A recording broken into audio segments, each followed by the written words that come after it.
So once again, good day everyone. Welcome to personal development class. So we are now in lesson 6 and lesson 6 focuses on significant people in life. Okay, so let's start. So but before we start discussing lesson 6, now let us have a little recap of what we have discussed in lesson 5. Okay, so in lesson 5, we were able to discuss different challenges that adolescents experience in biological aspects, cognitive aspect, psychological aspect, and even the different health issues and social issues. Plus, we were able to discuss the developmental task in adolescence, which is establishing your self-identity. That's the greatest developmental task that you need to establish in this stage. Okay, so moving on for our objectives. So after going through this module, you are expected to one, identify the significant people in your life. Number two, be able to differentiate your contributory factors or their contributory factors in your development. Number three, identify who among these people influence your life. And number four, be able to assess your own personal development. And the last activity is to evaluate your own development through the help of others. Okay, let's start.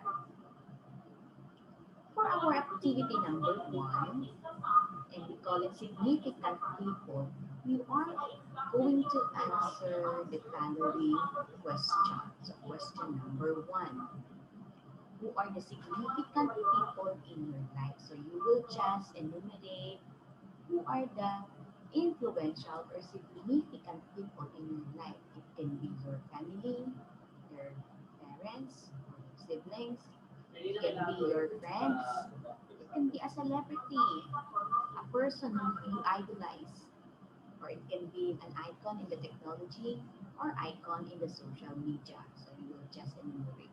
Okay?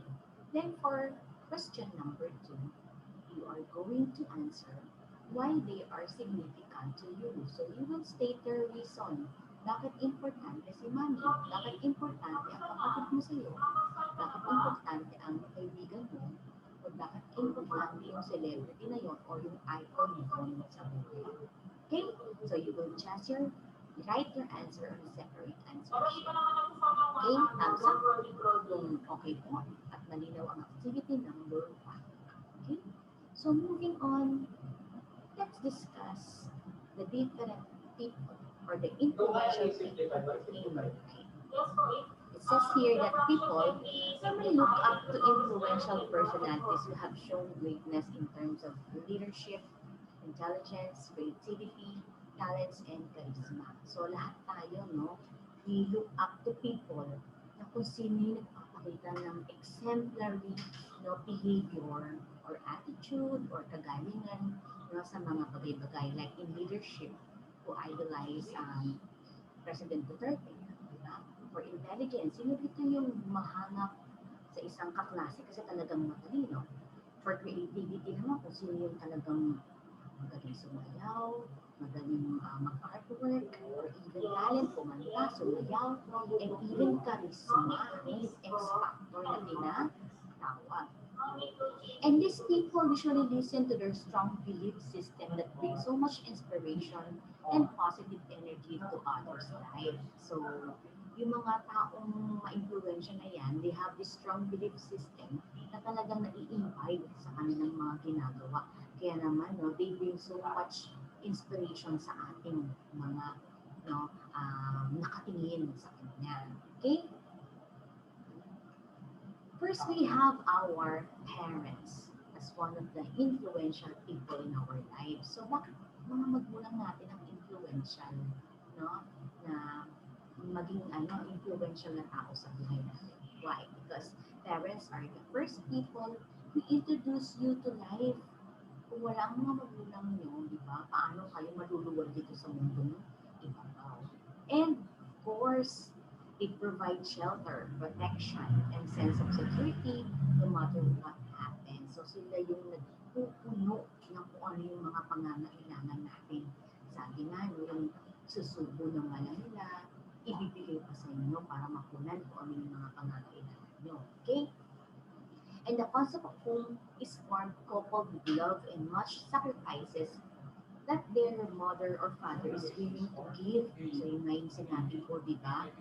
Kumbaga yung concept natin ng kung ano ba ang bahay, kung ano ba ang pamilya, ay yun ay kung paano tayo pinalaki ng ating mga magulang. And when you want to hear honest opinion about the things you need to improve, they would never hesitate to tell exactly what needs to be done. Yan. So sila yung very honest sa atin. Diba? Kumbaga iniisip nila kailangan malaman mo yung totoo kahit na masakitan ka. So sasabihin nila kung ano yung mga dapat mo baguhin. Kaya minsan no, napagkakamali natin na hindi tayo mahal kasi sinasabi nila yung mga negative things about us. Pero hindi nyo alam, kaya nila sinasabi yun. It's because gusto ka nilang mahal. Okay? So yung ating mga magulang. Next, siblings. Siblings in Filipino, ito yung ating mga kapatid. Ayan. Very interesting ito, no? Ano naging influential ang ating mga kapatid? Sabi nga, no? Siblings are friends within the family. So, we must regard ating mga kapatid bilang mga kaibigan. Why?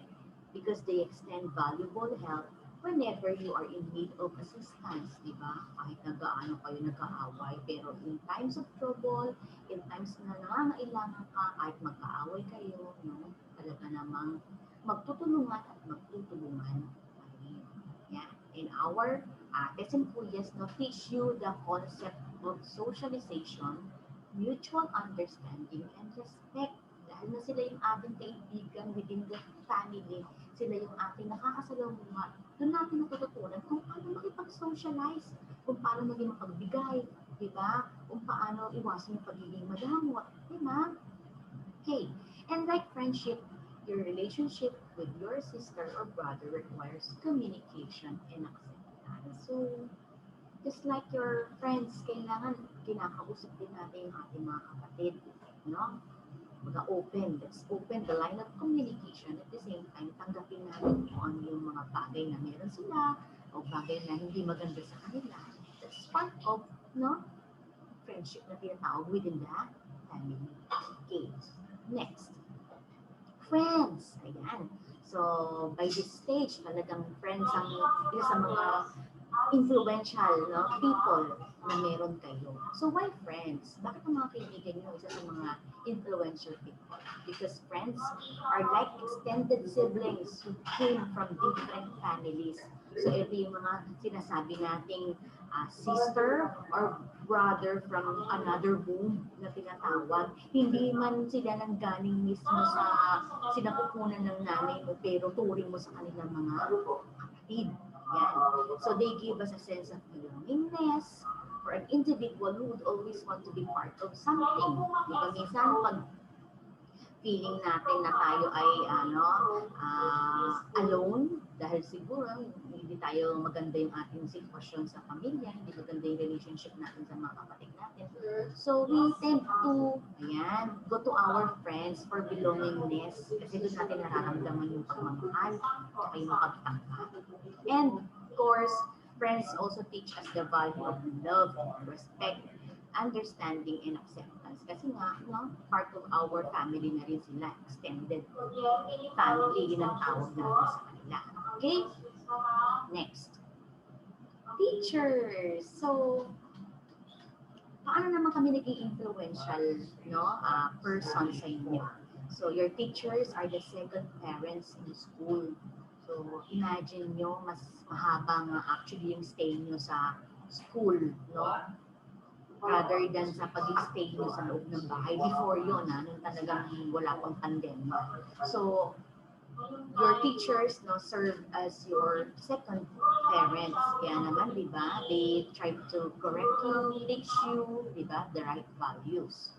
So, teachers help you improve your intellectual and emotional capacity to handle difficult situations in life. So, hindi lang kami nagtuturo ng kung ano yung dapat mong matutunan, no, academically, kung ano yung nakalagay sa libro. We teach you, no, how to improve kung paano mag-isip, no, kung paano i-interpret yung nararamdaman, di ba? So, paano mag-desisyon sa mga difficult times na nandiyan kami kalahati din sa inyo. And we guide you to understand the valuable lessons about life that would last for a lifetime. So, better na, no? Lagi namin sinasabi sa inyo na mas maganda ang matututunan natin yung gagawin natin panghabang buhay. Okay? And teachers' influence does not fade because they provide exceptional impact towards self-realization and self-discovery, di ba? Ako, marami ako mga estudyante, kahit na grown up na sila, may pamilya na, no, may mga matatag ng mga trabaho at katayuan sa buhay, no, they still find time to say thank you, teacher. Nga, pinapasalamatan ako, especially kapag Teacher's Day, no, kasi nakita nila yung impact, no, sa buhay nila na kung paano ko sila tinuturuan. Yan. Kasi nga naman, no, I always care for their self-realization and self-discovery, lalo sa klase nila. Okay? Next one. The community leaders. Yan. So, sino ba itong mga community leaders na to? Ito yung mga barangay captain natin, barangay hall, yung mga church leaders natin, yung, tapos yung mga head ng mga organizations na nabibinaman natin sa community. So, community leaders provide network connections and linkages among other parts of the community. So, talagang lalo kapag involved tayo o very active tayo dun sa isang organization. Why? It's because probably, no, maganda yung pagpapasunod ng community leader na yun. And they inspire adolescents to get involved with community services through outreach programs. Lalo pag maganda yung programa, di ba? Talaga naman nahihikayat nila tayong sumama at nakiisa through the different social activities and volunteer works. Yan. And of course, no, as community leaders, they model innovation to help improve the community whom they serve. So, di ba minsan, no, dahil maganda yung pagpakatakbo nila, maganda yung mga programs nila, no, minsan iniisip natin na sana na pag ako na ando na sa ganoong katayuan nila, I could also serve as one of the community leaders. Then gagayahin ko kung anong ginagawa niya. Okay? Okay, so we're done. Yun lang, ganun lang kaikli yung first part ng ating lesson 6. So with that, let's move on to activity number 2. Activity number 2 can be found in What's More in our module, page 59. All you have to do, anong gagawin for activity number 2? You only choose the answer from the choices written at the top of the item. So ano yung mga choices? It can be parents, siblings, peers, teachers, or community leaders. So you will just write your answer on a separate answer sheet. Okay, so item number 1 to 15 lang yan mga anak. So let's have an example. Like for example, number 1, they give honest opinions about the things you need and seek only what is best for your improvement. Sino tong tao na to? Na they give honest opinion? It can be your parent ba? Or it can be your peer, or it can be your teacher. So, sino yung malinit na nagbibigay sa'yo ng honest opinion? So, ganun lang po. You will just identify per item. Ito ba ay parent mo, sibling mo, peer mo, no? Peer, teacher, or community leaders. Okay? So, thumbs up po. Kung naintindihan ang activity number 2. So, moving on. Next, let's have activity number 3. For activity number 3 naman, ito yung what I have learned, no? Sa page 60 ng module. So, paano gagawin dito? In this activity, no? Ayan. So, you will just allow yourself to proudly describe what you have felt from the different situations you share with them, no? And use the table, no, to indicate the answer. So, ito yun. Sinasabing indicate. So, for example, sagutan natin yung number 1. When my parents see my card grades or report card, they said, anong sinabi nila? Nung nakita nila yung grades mo. So, you will just write here in this portion. Halimbawa, medyo negative yung naging pagkakakomento nila. So, what Did you realize? So, I realized that. So, isusulat mo lang dito. Okay? Then, ganun din sa susunod na situation. And then, ganun din sa pangatlo. Okay? Ito yung pang-apat at ito yung pang-lima. So, all in all, for activity number 3, you will just, ayan, answer the 5 situations. Okay? So, thumbs up kung naging maayos at naintindihan ang activity number 3. Ayan. So, let's have the second part of our lecture. So, this time naman, the significant people in our life are also called agents of socialization. So, sila yung mga tao na pwede nating masabing mga agents ng socialization. Why? Bakit we need these agents of socialization? Sabi nga, self-improvement comes with an effective interaction of the different agencies within the society. So, sino-sino yung mga tao na pwede nating makasalamuha para makatulong for our self-improvement. Diba? So, sabi nga natin, ito nga yung mga magulang natin, mga kapatid natin, mga kaibigan, teachers, and even the community leaders, sila yung mga talagang direct na nakakasalumuha natin na para makatulong for our self-improvement. And these people, whom we consider significant in our life are also called agents of socialization. So, sila ngayon. Okay. So, what is socialization? So, let's define muna. Let's unlock some difficulties para mas maunawaan natin. So, sabi nga, socialization is a process. And through the process of socialization, adolescents are exposed to many learning opportunities. Dahil na nakikisalamuha tayo sa kanila, interact tayo. So, ang dami nating exposure para saan sa mga iba-ibang mga learning opportunities. Matututo tayo sa buhay. And as you learn, you would notice additional skills and build up of characters under the influence of people whom you look up to. Diba? Halimbawa, yung lagi mong kaibigan na kasama, nakikita mo kung paano siya dumiskarte. Na aside from nag-aaral siya, nag-sideline pa siya para kumita. So, by that, nakita mo na, uy, pwede ko rin palang gawin yan. So, that's additional skill for you. Diba? Kasi, dumidiskarte ka na rin. Kumikita-kita ka na rin. And, of course, yung build up of characters. Halimbawa, nakikita mo yung teacher mo na talaga namang napaka-matyaga. Naturuan kayo.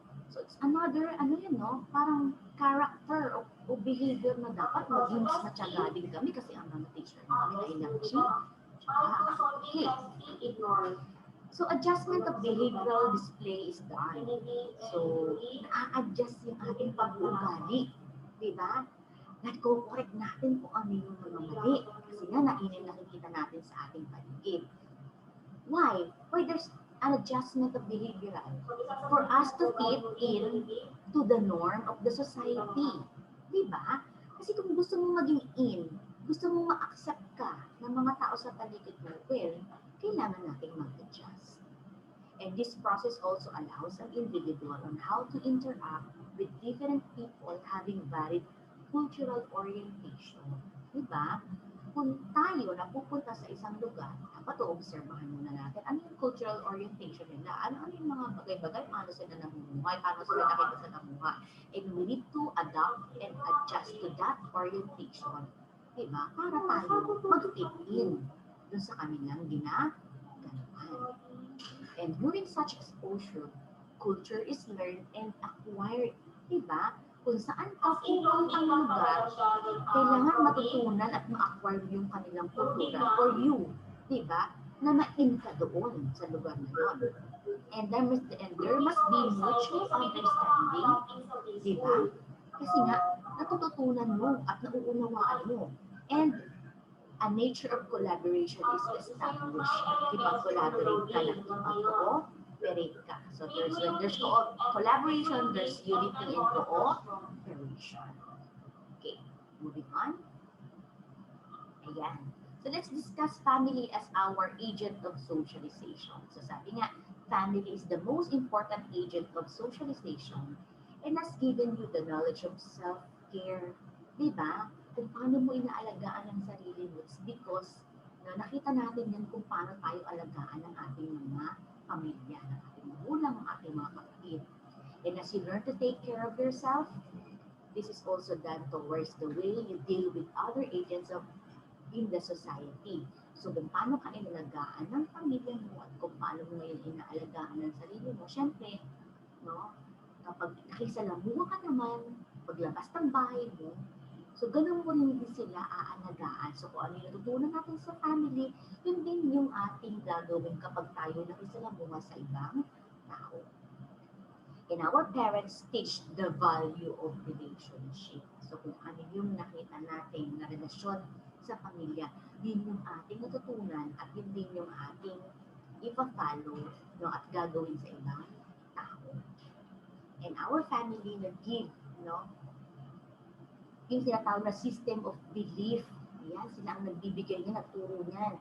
Traditions, culture, and values that you can use for discernment during difficult decision making. Diba? Kung ano yung mga natutunan, kaya very crucial talaga. Kaya laging sinasabi, basic unit of society ang family kasi kung ano yung itinuro nila, yun yung ating basihan kung paano tayo nakikisalumuha, kung paano natin matatakbuhin yung ating buhay. Yan. Especially in decision making.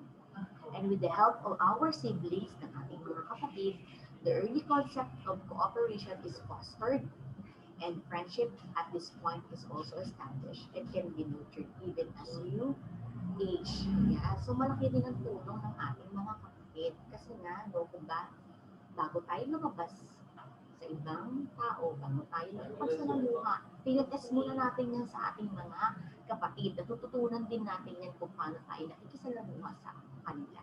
Okay? So next, peers. Ano naman naging social agent ang ating mga kaibigan? So sabi nga, no, they have a great deal of influence in your life. Talaga naman, no? Lalo kapag teenagers, adolescents, ang kaibigan, grabe ang influence niyan sa buhay nyo. And it is necessary not to carefully select the right set of individuals who would contribute in bringing out the best in their capabilities. So, pakapiliin po natin kung sino yung ating mga gagawing kaibigan, kung sino yung ating mga sasamahan. Bakit? Kasi baka they make or break you as a person. So, dapat yung kaibigan natin, dadalhin tayo sa tama. Hindi yung mga kaibigan na dadalhin ka palagi sa mali. So, you need to select carefully your friends. Okay? And this is a great opportunity to display how much value you put in a relationship. Such friendship would last for a longest time there is. So, mas maganda, di ba, na yung friendship natin, nakikip natin for a very long time, longest time, di ba? Okay, masarap yung ang kaibigan mo simula noon hanggang ngayon kasama mo pa. Okay? And your peers now teach you to develop skills in organizing tasks, working together with others, giving and receiving feedback in order to evaluate personal learning acquisition. So talagang pili ng maayos na kaibigan para yan ang kanilang maituturo sa iyo. Okay? Next. Teachers. So paano naman naging social agent ng ating mga teachers? So sabi nga, teachers are special agents. Why? Because their role is not only to teach us the concept of socialization, but gave us opportunities to discover much more about socializing. Diba? Kaya nga, diba, kung babalikan natin yung ating mga classroom setup before, na as much as possible, hindi lagi individual activity. Lagi may mga pag-groupings, may mga group activities. For you, no, to become what a better person, interacting with other, no, students. Yung alam kung paano makisalamuhan, makisama, di ba? Magbigay. Kasi magkakasama kayo sa grupo. Yan. And school is the appropriate place to formally learn academic skills, di ba?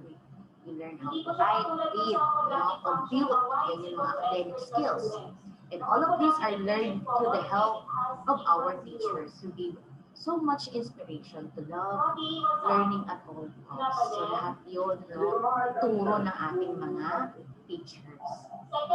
And with their constant guidance and your willingness to learn, your future success is secure. So kung talagang makikinig lang kayo sa mga teacher nyo at gagawin nyo yung mga skills na pinagagawa nila, well then, yung future nyo nga daw ay secure.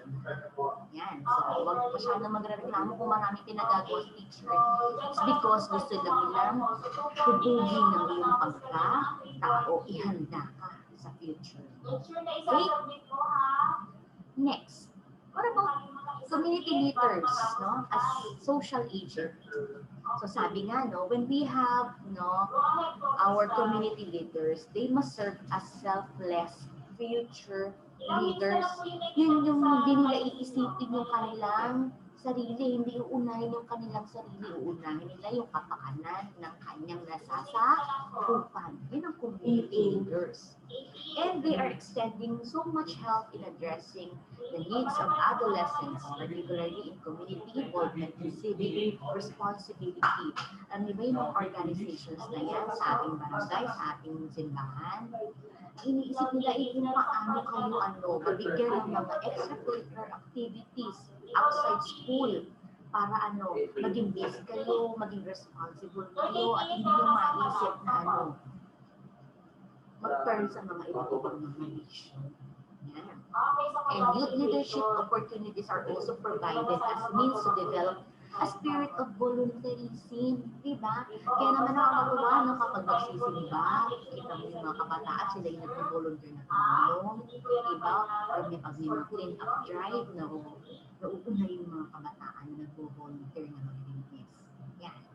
And all it takes is get yourself involved with activities that can improve you more as a person who has a significant contribution in any given society. So yung mga community leaders natin na tumutulong para humugin, no, yung ating kamalayan sa pagtulong sa ating kapwa.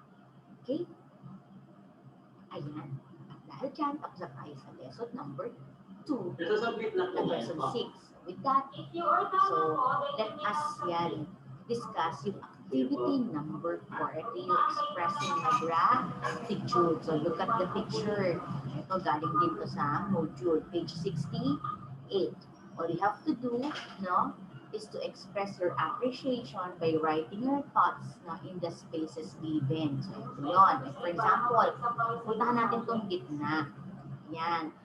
Tell how grateful you are for having your mother and father. So, gaano ka ka-thankful, grateful, diba? Gaano ka kaswerte. So, swerte dito yan sa space ito. Next. On this area naman, you have to list 5 things you are grateful about your sister or brother. O, paano ka naman naging grateful at thankful naman sa iyong mga kapatid. Next. Write awesome memories you cherish with your peers. Ano naman yung mga talaga namang mga unforgettable memories na meron ka sa mga kaibigan mo. Susunod mo lang dito. Okay? Next naman, 5 valuable lessons you learn from your teachers. Ano yung mga lesson na talagang tumatak dyan sa isip at sa puso mo na hanggang ngayon dala-dala mo. No? Yun ang mga turo ng mga teachers mo simula elementary hanggang sa ngayon. So, susulat mo lang dito. Okay? And the last one is yung lesson learned from the leaders who inspired you to serve others. So, sinong community leader, no?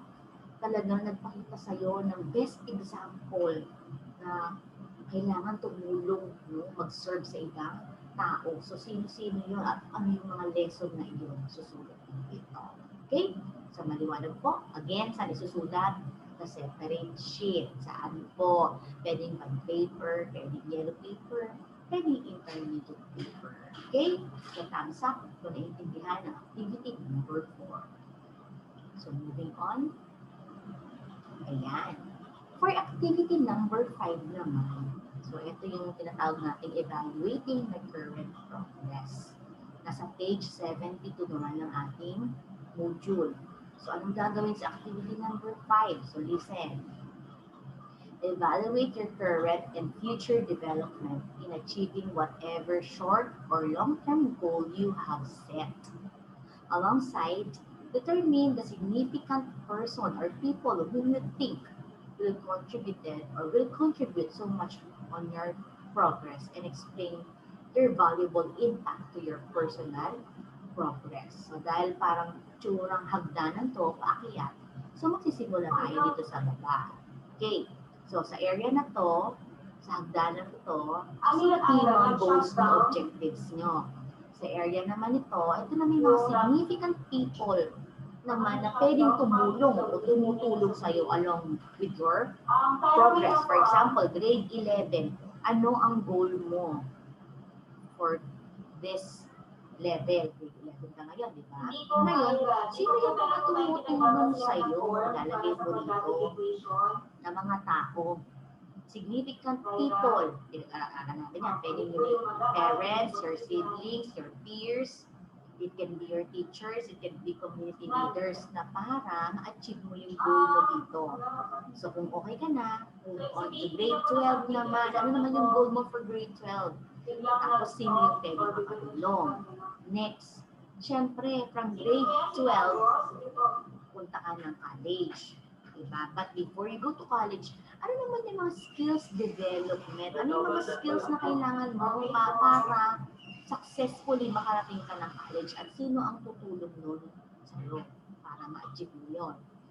Yan. Ngayon, nasa college ka na, ano naman yung goal mo, then sulat kung sino yung taong pwedeng tumulong.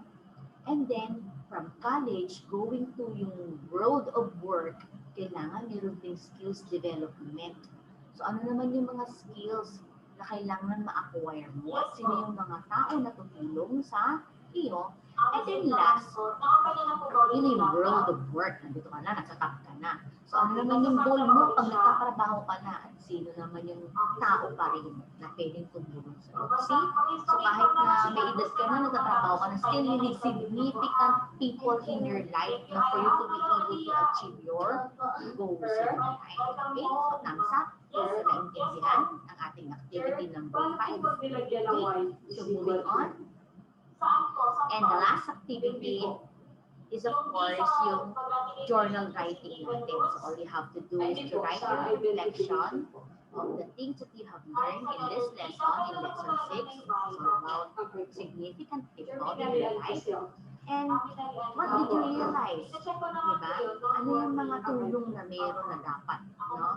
Na natatanggap natin sa mga significant people na to. At kung ikaw ay magiging matured person na, paano ka magiging significant person din doon sa mga bata naman o sa mga taong nakababata sa iyo. Okay? So that's it. Ikli lang po ang lesson 6. So see you next meeting. So we shall have next meeting with the lesson 7. Okay? So bye guys!